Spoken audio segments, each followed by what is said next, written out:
Avocado, guys. Avocado. Sarap po. Nyan, nyan, nyan, nyan.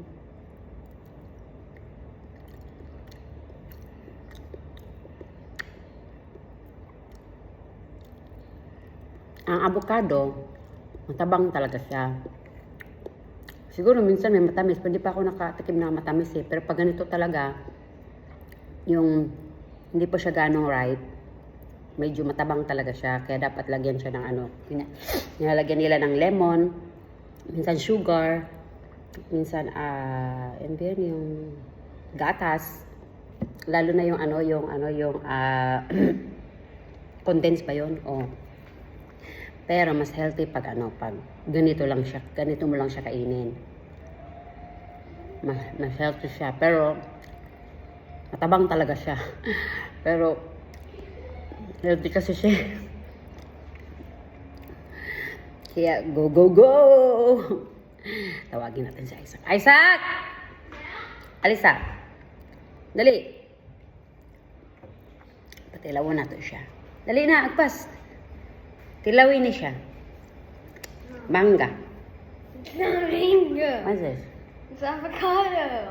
No, tilaw lang gamay. Dali, tana. Tara.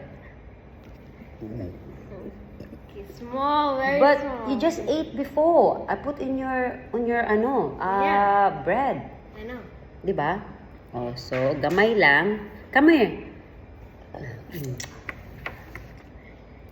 Not that. Dali, tina. Dala. Danda, danda. So, masarap, di ba? Masarap, di ba? Healthy yan. Swallow it. Masarap. Rate. Ano sa'yo rate niya? 2. Come here. From 10 to 1 to 10. 2. So, but it's healthy food. Di ba? Matabang kasi siya. Pero, no. Healthy to. Pero, meron akong panglaban dyan. Ang panglaban ko dyan is ito, yung mga fruits ko. Ayan o. Hindi makita. Wait lang. Ayan.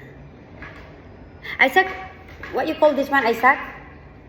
Kaning green? Saan siya? Kiwi. Tsaka orange. Kasi dapat halo-halo yan siya dyan. Ganon-ganon yan siya. Kasi ang kiwi medyo maasim siya. Maasim talaga siya.